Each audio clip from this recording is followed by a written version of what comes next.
Oi gente, meu nome é Alisson Lopes e esse é o The Nerd Box. Se você gosta desse tipo de conteúdo, se inscreve aqui no canal. Eu sempre faço os vídeos às terças e sextas-feiras, onde eu posto os conteúdos históricos, geopolítica e todo tipo de conhecimento em que vai ser muito necessário para a vida e também para suas provas da escola. Se você está cansado de ficar com aquele professor chato o tempo todo que não consegue fazer você entender o conteúdo da escola, é só você assistir os meus vídeos que você vai entender com muito mais simplicidade e de uma maneira mais direta. Eu peço que vocês fiquem até o final desse vídeo, porque no final eu vou fazer uma linha do tempo para facilitar ainda mais o trabalho de vocês ao estudar. Então fica até o final do vídeo e já deixa o seu like. Gente, hoje eu vou dar continuidade ao quadro História em 10 minutos. E hoje nós vamos falar sobre a Reforma Protestante, um movimento que dividiu a instituição mais poderosa do mundo naquela época, a Igreja Católica. Gente, a Reforma Protestante foi nada mais do que a revolta de um membro do clero, que no caso foi Martinho Lutero, que era um padre, um membro da igreja, demonstrando a sua revolta com aquilo que ele via de errado na instituição igreja da época. Ou seja, tudo o que havia de errado, desde venda de indulgências, várias questões, desvio de dinheiro, corrupção, tudo que ele via de errado, ele resolveu denunciar. Então, esse é o conceito principal da Reforma Protestante. Uma denúncia que começou a partir de um membro do clero, alguém de dentro, alguém que detinha conhecimento e que sabia como aquele sistema funcionava. Ele se revoltou e resolveu iniciar uma revolta. Inicialmente, a ideia de Lutero não era construir uma nova igreja, mas sim destituir as práticas que ele considerava ilícitas dentro da instituição que ele pertencia. Ou seja, ele não queria construir uma nova igreja, ele queria apenas destruir aquilo que ele via de errado dentro da Igreja Católica, que ele era um membro, ele era um padre, ele era alguém que estava à frente da administração. Mas, antes disso, é essencial que se compreenda aquilo que estava acontecendo na Europa naquele período. Antes mesmo do Lutero vir com as suas 95 teses questionar a igreja, já houve outros que também fizeram isso antes dele. Então a igreja, desde a Idade Média, a Igreja Católica já estava sendo questionada sobre todas as práticas que o Lutero apontou nas suas 95 teses. Porém, ele foi o único que se manteve firme nas suas decisões e em nenhum momento se retratou como Papa. Inclusive, o próprio Papa exigiu na época que ele se retratasse daquilo que ele escreveu nas suas 95 teses. Porém, ele se manteve firme. Ou seja, desde a Idade Média, a igreja já estava sendo questionada e isso se refletia nas artes, principalmente com o crescimento do Renascimento na Itália, mais especificamente na cidade de Florença, onde o Renascimento renasceu. Ou seja, desde o Renascimento, desde dos grandes movimentos artísticos na Itália naquele período, já via que a igreja precisava diminuir a sua influência na sociedade. Esses grandes artistas passaram a deixar de usar elementos religiosos nas suas obras e passam a colocar o homem como a figura central da sua arte, das suas obras e das suas críticas. E isso foi o pontapé inicial para que o movimento de Lutero lá na frente, um pouco mais à frente, tivesse validação. E não foi só na arte em que esse movimento de tirar o homem da penumbra e colocá-lo à frente como uma figura central na sociedade, não só influenciou a arte, como também a ciência também foi influenciada por esse movimento artístico.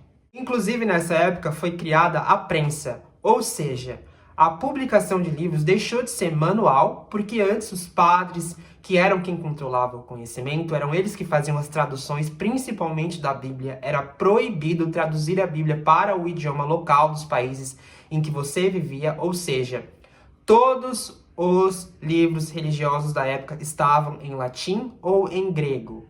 E só quem tinha esse conhecimento de ler em grego e em latim eram as pessoas abastadas, nobres e os membros da igreja. Então, a primeira coisa que vai ser feita vai ser a tradução da Bíblia para o alemão, que era o idioma de Lutero.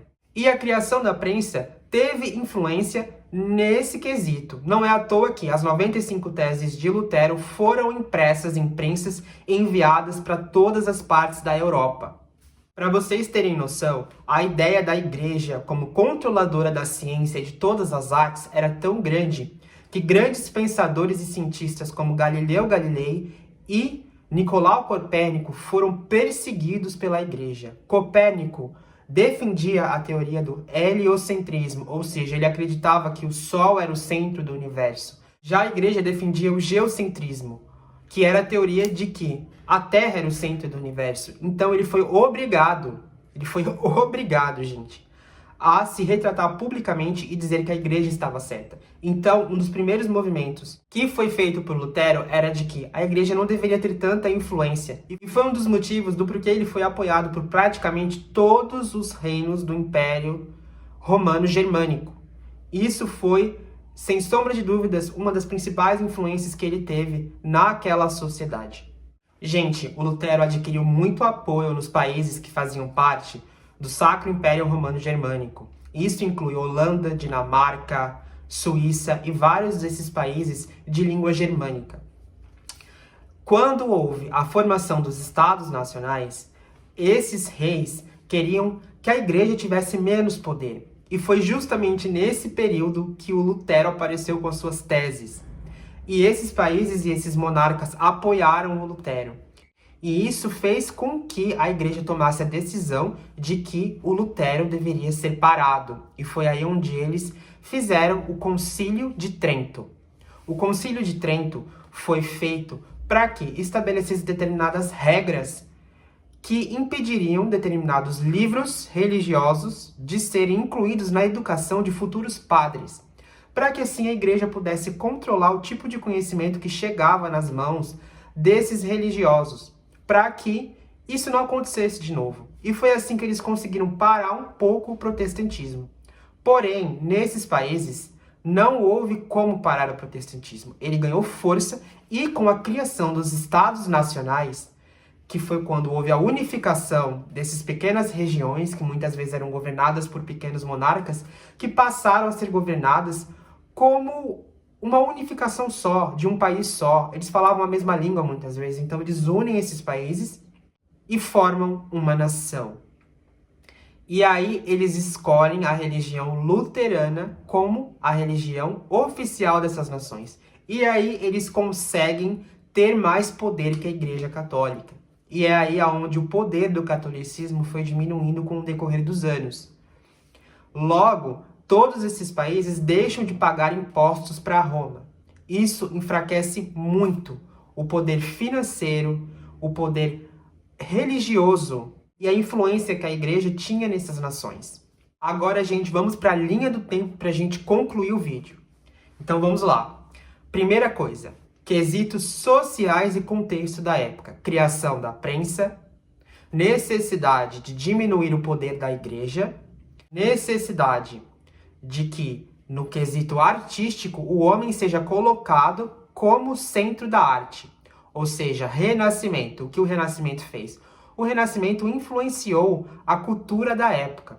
Ou seja, mudanças culturais, Renascimento, criação dos Estados Nacionais e criações científicas como a prensa. Segunda parte, críticas sociais ao poder da igreja e as vendas de indulgências, a necessidade de tirar o poder e a influência que a religiosidade tinha naquela época, o jogo do poder que era exercido pelos membros do alto grau da igreja, o próprio Lutero, que era um padre, vê a necessidade de tirar um pouco desse poder e de modificar determinadas coisas que não estavam de acordo com os mandamentos e os quesitos bíblicos. Ou seja, o homem era salvo pela fé, não pelas obras. Era isso que o Lutero e que as pessoas que eram a favor desse movimento acreditavam. Terceira parte, tornar a Bíblia mais acessível.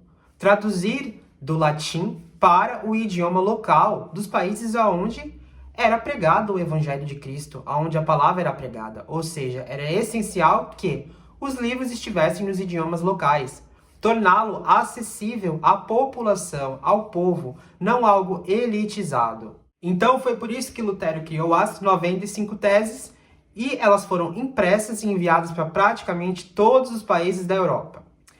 Quinta parte. Qual foi a resposta da Igreja?